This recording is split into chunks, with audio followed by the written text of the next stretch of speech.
Shawn, thank you so much for joining us today. Today, Shawn and I are going to do some industry reviews. So I'm super excited about that. It's just some new things, especially going into 2024, that really need to be looked at and talked about, and something that we haven't done before. So this should be really interesting. Shawn, thank you so much for joining me today. You're very welcome. Here we go. Yeah. So first industry we're going to tackle is manufacturing. Yep. And so just to start, can you kind of give an overview of some of the main pain points that manufacturing companies experience, and kind of what we would define manufacturing, the companies we see? Yeah. So when we talk about manufacturing, we're talking about companies. Well, some nonprofits manufacture too, believe it or not. So there's a business process where you take a lot of stuff and make one thing, or you have one thing and you make it into a lot of stuff. It can go either way, like our energy companies are the latter. Mm-hmm. We have organizations that make everything from duck decoys, literally, all the way to energy, right? That's kind of interesting when you think about the energy companies as a manufacturer, which we don't typically. Mm-hmm. But there's also process manufacturers like kefir, and other food products too. So awesome. It's a wide swath of companies that are out there making a lot of products and a lot of different ways that they do it, right? Some mm-hmm. companies make everything on their own. They're taking raw materials from multiple vendors. Other companies really don't make anything, right? They're a brands company, or they're more design oriented, and they work with contract manufacturers all over the world to put together products, and then they drop ship those products directly to their customers, so they may never touch it. Mm-hmm. So lots of variety, as well as sort of a make to order, make to stock, engineer to order, make to build. You know, there's a lot of different modes of manufacturing as well that companies have, that all of what I just said impacts the requirements that they have for ERPs. So it's a very diverse industry for sure. Yeah, and if you could just kind of go into, I know that we defined different industries by their pain points, mm-hmm. some of the main things that we see. Can you touch on some of those pain points? You bet. So manufacturers, just being at one yesterday, that's the one that's on my mind. But if you think about product-based businesses, they have to constantly be aware of inventory. Yeah. It seems obvious, but especially during the COVID era, where a lot of raw materials were on back order, they were stuck at ports, they couldn't get to those raw materials. Well, what happened then is there was huge orders in 2021 and 2022 for a lot of materials. A lot of building occurred in different subsets, different micro verticals, like consumer goods, like exercise equipment, for instance, right? Or recreation equipment or whatever. Well, now those end-to-end customers, namely the retailers, are sitting on a lot of inventory. And so the impact back to the supply chain is, we don't need any more. Mm-hmm. Oh, wait a minute. We were planning on you needing a lot more. So inventory replenishment, inventory planning, material requirements planning, like you could just imagine this plethora of issues that these organizations run into when they're trying to figure out getting raw material at the right time in order to have finished goods that go to their customers, who then go to their customers and customers at the right time. So there's a lot of timing and inventory. So that's a big one for sure. Mm-hmm. I think another one from a kind of an ERP perspective too, like I want to say planning. That's the button that a lot of companies have. We want to do better planning, so we're going to get an ERP. I honestly think it's really more, the problem is around master data management. I usually don't talk about that. That's something we haven't mm-hmm. really touched on in a lot of our issues, or a lot of our issues of business advisors, trusted business advisors, or even in the ERP Minute, we talk about mm-hmm. some of the planning systems out there. But ultimately, these companies, they need to codify their raw material, their work in progress, their subcomponents, their final components, their finished goods, and the status of all of those items just across the life cycle, right? Mm-hmm. And there's also maintenance, repair, and operations that these companies have, because they usually have machines and they have to maintain those. That's a different story. But those are probably two big things that I would say are kind of big pain points right now. Yeah, definitely. Would you say, this wasn't necessarily something we planned on talking about, but I know lots of industries are seeing more of a push from legacy systems onto the cloud. Is that still prevalent in manufacturing?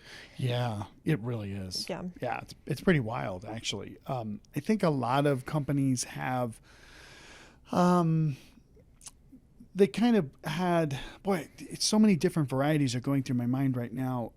We have companies that have legacy systems from 20, 30 years ago, where the person who wrote it is about to retire, hopefully. Hopefully they won the lottery. Yeah. Hopefully they didn't get hit by a bus. Did I ever tell you we did have a client years ago that the person literally got hit by a bus?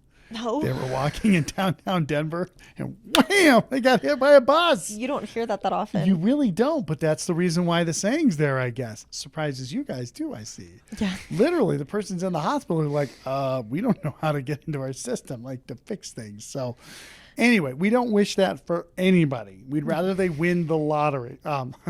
That's the other way to say it. But you get these legacy systems, there's all that for sure. And a lot of manufacturers, because you have to remember manufacturing, and I think we're going to talk about distributors separately too, which is cool. We are. There's margin that are in these businesses that aren't necessarily fairly high. So there's not a ton of free flow cash that, hey, we're going to go buy the next best thing in technology. They're like, no, we're going to go buy a new machine, right? That can operationalize the business. A friend of mine had a bakery that he sold. Bakery, it was a large bakery. And at one point they had people that would dip the cake pops, right? And literally they had like lots of cake pops in their hands. Well, they designed a machine that would dip the cake pops. So the people went and did something else that was more value add than dipping cake pops. They'd rather put money into that kind of a machine than in ERP. So long story short, there you go. Fascinating. I don't even remember what the question was because that was all in those analogies. No, I think you touched on it because it was really that legacy system question. So Yes. that kind of leads into our next question, which is with so many recent technology and industry changes, specifically for manufacturing, how do you think the manufacturing industry was impacted in 2023? Yeah, I think 2023 is a little bit of I say is because we're not done yet. It is a little bit of a wait and see, right? There's sort of two levels to it. There's the wait and see specifically on AI, AIO, right? And in this manufacturing, we had a system, AIO. You could make a song if you wanted to. I bet Nick and Will could do something right now. Our next series. Next series. We could do ERP like not nursery rhymes. We have to make them a little more interesting. Not raps, but anyway, there's two levels. Sorry. There is a little bit of wait and see with sort of ML, AI, again, EIO, all these different things that are happening. And manufacturers don't typically take on next generation technologies until they really are stabilized. So that's the first layer. But the other layer to this is there are a lot of legacy ERPs out there. A lot. From Microsoft to SAP to even Epicor, so many different vendors, Infor, Oracle. It just goes on and on. So you have a lot of legacy manufacturing companies that are using these systems that aren't going to be supported in the near future. And as you know better than anybody, there might be a little bit of support, but companies are kind of using that as the impetus to say, manufacturers are saying, we probably need to change. Yeah. Barely got through COVID. Margins they're not bad. The economy's this wait and see what happens, like waiting for the other shoe to fall and it hasn't fallen. So maybe we do need to look at what is the right investment for the business for the long term. Like we've got a family run business right now in the process manufacturing where they've been waiting to see what happens, right? And they've just said, okay, we got to go check. We got to go look at the market, see what's going on. So I think that practical level, a lot of our clients especially, that's why they're our clients, they're looking to change. But I talk to a lot of other companies that they're investigating this. What does it really mean to get on a new platform? And I think the thing that they see that's really interesting, specific to manufacturers, is it does give them the opportunity to sort of do their business processes in the way that they think about their business today, which is very different than how it was maybe 10 years, 20 years ago, not just when they implemented their old system, but when they were of a certain size. Yeah. So I see this just globally across manufacturers, especially as their value chains have changed and their products have changed. And remember, finding a pure manufacturer is actually kind of difficult because There's value-added services that they do. Maybe they distribute somebody else's products. Maybe they do some assembly. They do some kitting. They take a couple products from their vendors, plus their own product equals a new product that goes to customers. They might do more services, more field services. You sort of get this blending of capabilities. So now when they look at new software, these platforms are built to support sort of the adjacent industries and those capabilities all in one. Whereas before, it wasn't that way. So they may have had best of breed applications, et cetera. Yeah. No, I mean, we're definitely seeing that shift from best of breed to single platforms, hybrid models. I mean, hybrid models are usually pretty effective for lots of these businesses. That's right.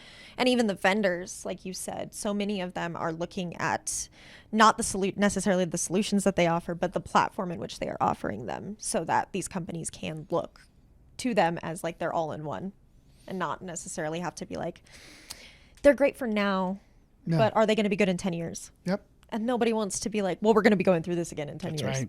That's exactly right. So you kind of touched on it, but what would you say the greatest challenge what is the greatest challenge that manufacturing companies should look out for in 2024?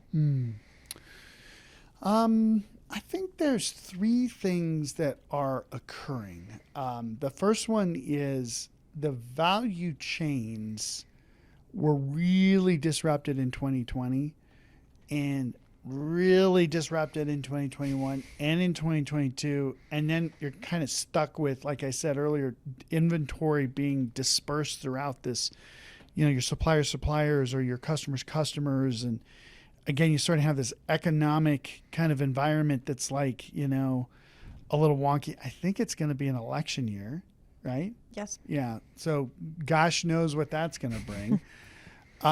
But, I see manufacturers just kind of plow through whatever the conditions are, right? You just learn, that's just what you do. So I do think there's just some macroeconomic factors that are going to be a little more prevalent in 2024 than other years. Inflation's still high, interest rates are still high. So, folks aren't out there buying new machines unless they can pay cash. But a lot of manufacturers actually are cash basis or their cash position is pretty strong. So that's why they can look at new systems, right? So I think there's those factors that we're not economic people like at that level. So I probably shouldn't I probably said too much. But from a 2024, from a systems perspective for manufacturers, there's definitely more integration capabilities. I think the general technical capability of our clients, the companies that we're talking to, and even the companies that we just come in contact with at the Infor conference or some of these other conferences that we go to, they're all a little more tech savvy. Yes. See, I think that's the thing that 2020 forced everybody to kind of wake up on their technology, on a lot of other things too, but definitely on technology. So now, and AI, the interesting thing with AI is it's kind of a little gimmicky, frankly. I mean, there's going to be AI people that are probably going to write bots against whatever about ERP advisors now because I said that. Please don't do it. Please, please, please. We get enough weird emails from me to Will saying, hey, Will, or what is it? Kindest greetings, Will. Can you send me $10,000? Warm regards, Shawn. No, I don't talk like that. Thankfully, we all know that.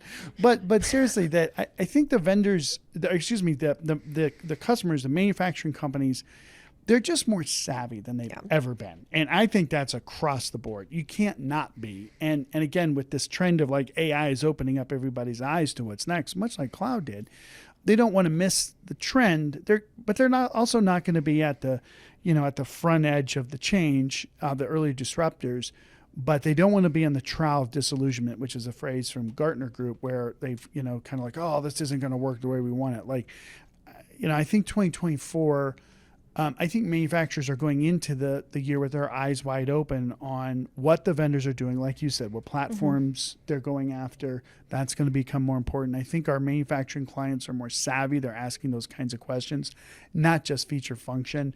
And I would say the last thing is without a good understanding of what the systems can do, it's very easy to do a transformation project assuming way too much.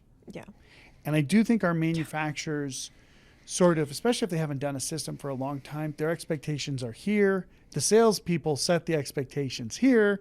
The implementation people are going to, shoot for here, and we're maybe somewhere in the middle, right? We want to do that. So I do think it's a big trend for 2024 is I think we're going to see a lot of failed ERP implementations for manufacturers.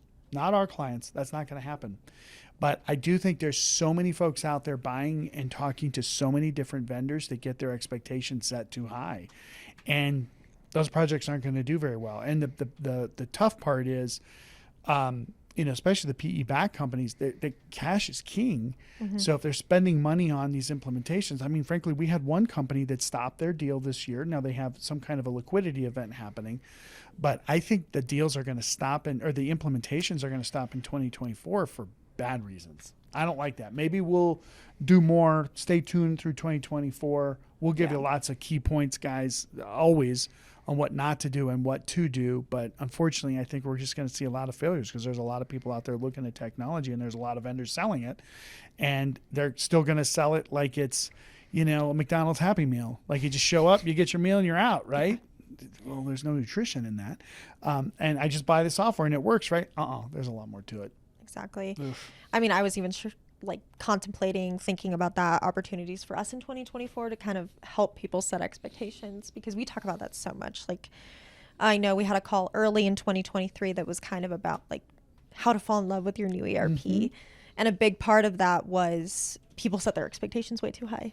That's right. And then suddenly they're upset because, oh my goodness, the system doesn't do everything for me. It's not a robot running my business. It's not like that. It's not what people expect it to be.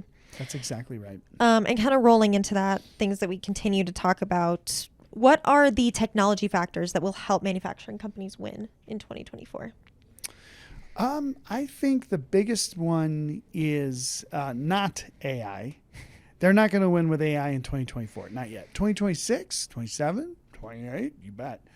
I do think it's back to basics with, integrated order to cash, procure to pay, your reporting, your, getting time, your payroll time, getting it over to the payroll company. So I think there's sort of the basic blocking and tackling of just automating business processes. I think manufacturing execution system, we have a client that has a very strategic partner in China that's implementing an MES.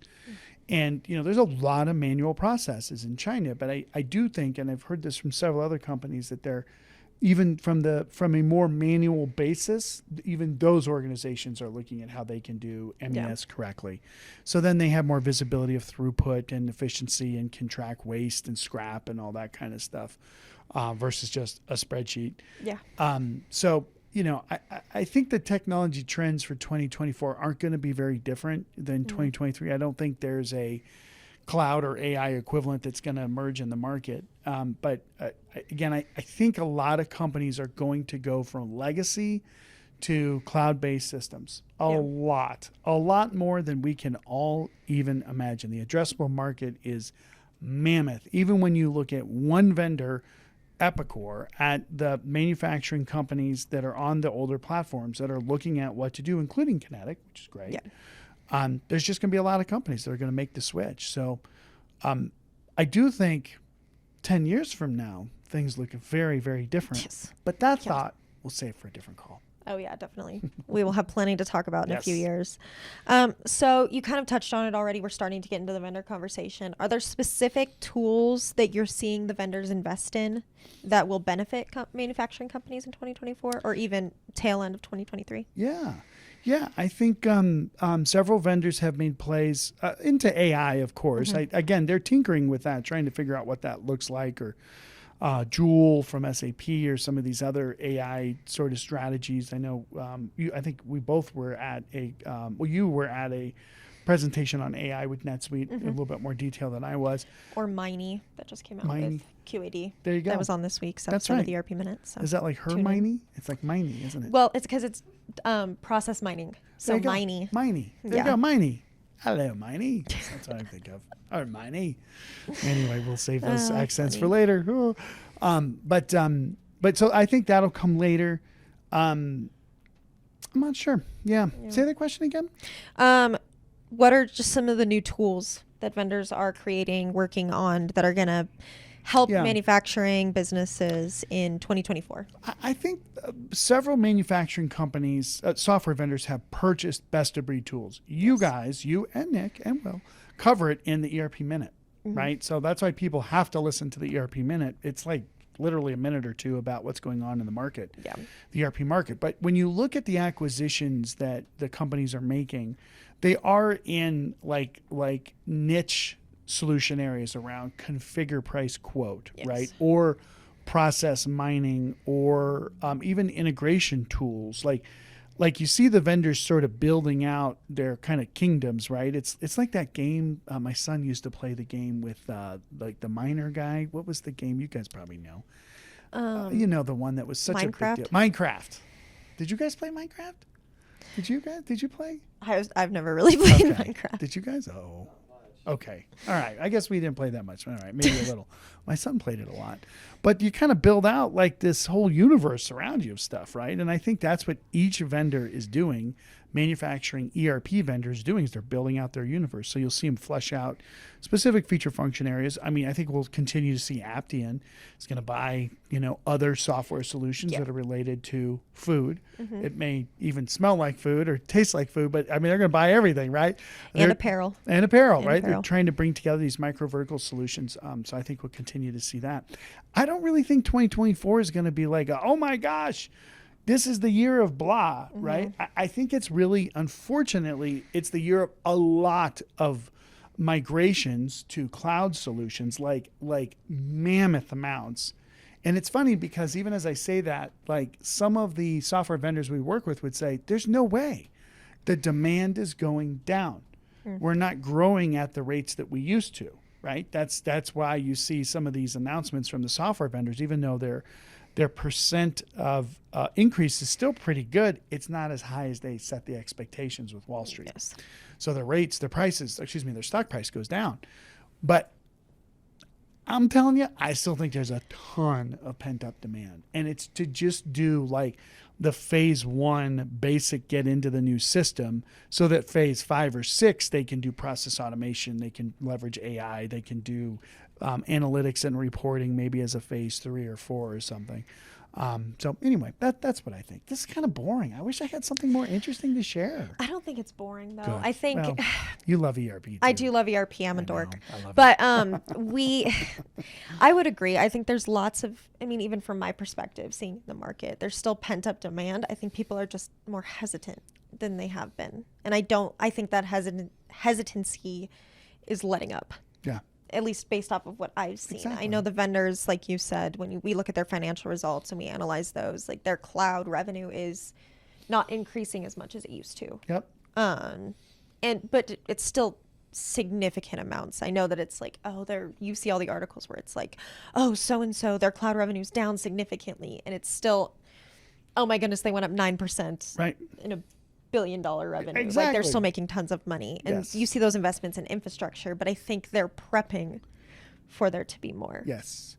And then just kind of to wrap this up, what are the major ERP reminders for manufacturing companies that you would like them to walk away with as we enter 2024? Yeah.